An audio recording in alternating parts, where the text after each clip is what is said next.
Her speech is Life as Usual. This is a project with two people involved.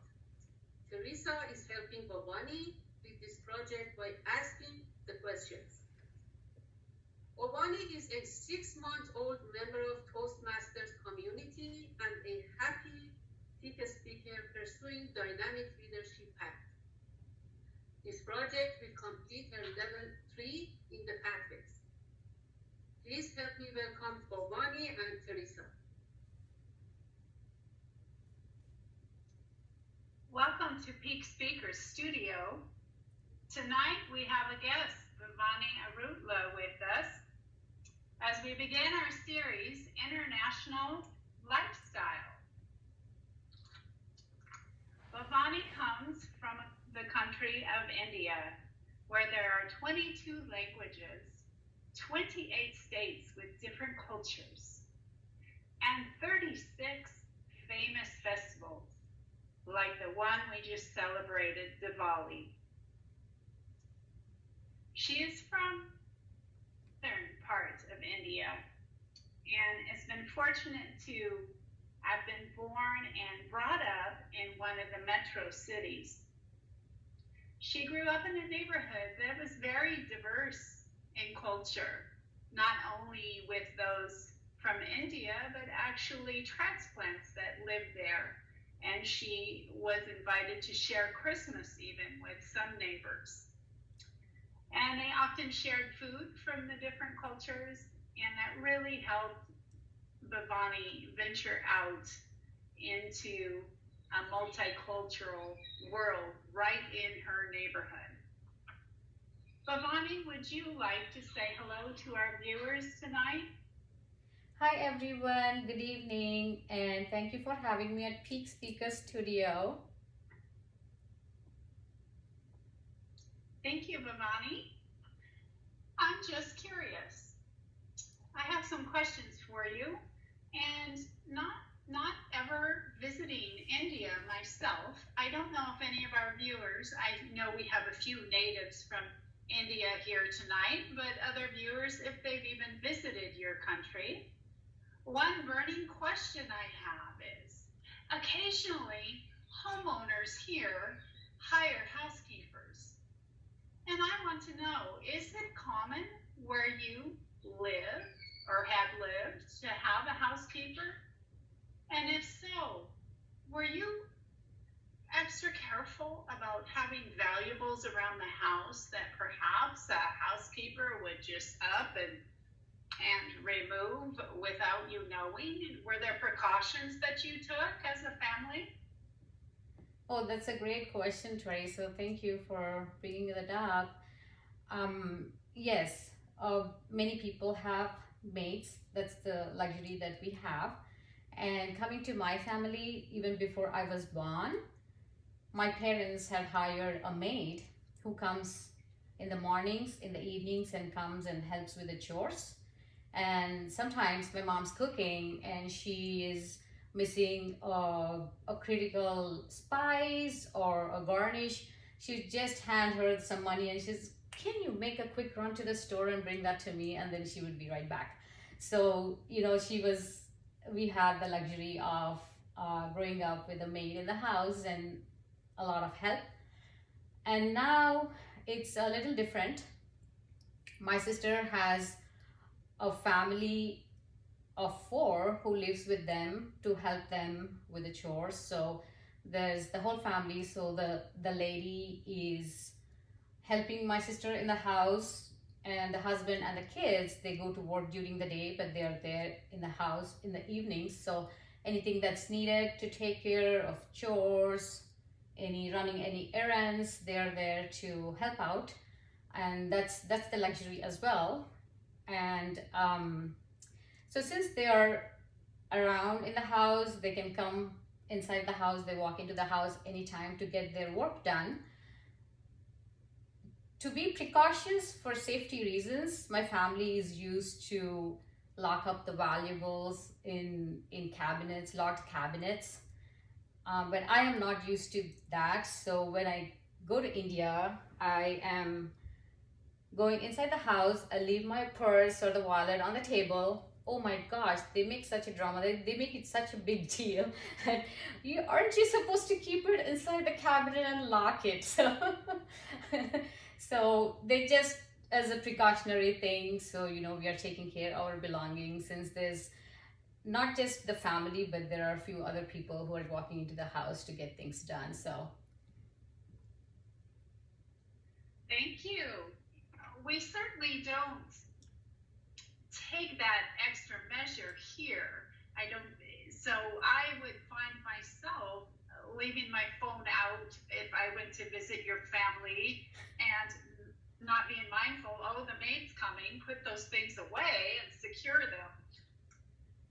My next question for you is regarding transportation. Here we can hop in our car and drive most anywhere within an hour. It's very convenient here to run errands. And I'd like to know, is it easy to run errands in India and what we know here? So predominantly, when I was growing up, we were using two-wheelers. I was using my bicycle to go around, and that's the best way to get around since there's a lot of traffic. But many people have cars now, and they have a lot of help that they could use, like maids or hire people just to get some errands done.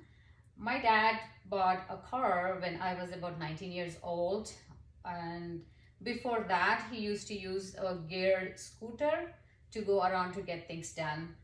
Before moving to the United States, I rode a 100cc moped to get to work, which was about 12 miles from home. It took me about 45 minutes to get there in the morning if I left the house before 8 a.m. and about an hour and a half to get back home around 7:30-ish. It now takes about 2 to 3 hours to go the same distance where I was working during the peak hours. So there's a lot of traffic, but there are ways to move around with. There's a lot of people having two-wheelers, and take shortcuts and take the smaller streets to get to where you want to get. Thank you. Wow. We sure appreciate the distance we can go and what we can get done in a shorter amount of time for sure. Absolutely. We're just about out of time, but I just have to ask this last question. I'd like to know about your experience about walking across a busy street. Here we have crosswalks. Do you have crosswalks in India that keep pedestrians safe? So we do on the main streets, on the main roads, like downtowns, we do have crosswalks. I should say, at least the place where I grew up in, where I lived, not many people try to follow the rules to use crosswalks to go from one side of the road to the other side. So I have a small story to share here. My husband has an African American friend who lives down in Gig Harbor. So his mother, who is a university arts professor in Portland, she had an opportunity to go to the city where I was born and brought up for a conference. So she lived in that was one of the fanciest cities that we have. It's like the well-established kind of a city, and she was living on one side of the street. She was staying in a 5-star hotel on one side of the street, and the conference was in a hotel that was on the other side of the street. So all she needed was to cross the road to get there, and she was provided with a driver and a car to help her out while she was staying in the city in India. That's Hyderabad. So the first morning, she told the driver, the building is right there. I don't need you in the morning, so you don't need to be here. And her first meeting was at 9 a.m. in the morning, and she said she was going to be there early, leave at 8, so she has enough time to explore the place and kind of settle down. So she left at 8. She got down the building, and then she was waiting to cross the road, and there were not many people who want to stop the car, so she had a hard time until 8:30 a.m. Nobody stopped, and she couldn't cross the road, so she had to call her driver to come back and get her on the other side of the road. So that was and when she came back from Hyderabad, this was more than 15 years ago. When she came back and we met at a party, she was like rushing to see us, to share the story with us, which seemed hilarious. So but I think we are just used to and adapt to just walk through the traffic to cross the roads. Thank you for that story. It must have been a little dangerous for her, and it's quite funny because it was so close for her to leave from one building to the other. But I could see if it's the traffic and no one wanting to stop after half an hour, call your driver. Thank you so much for joining us today, Bhavani, and the Peak Speakers Studio. And I hope that today has been interesting and helped expand your horizons into a little different culture, a little different area of the world that possibly could be explored. And I hope that you too will enjoy an interview and take part in the Peak Speakers Studio. Back to you, Madam Toastmaster. Thank you. Thank you, Teresa and Bhavani. Thank you so much for sharing your story.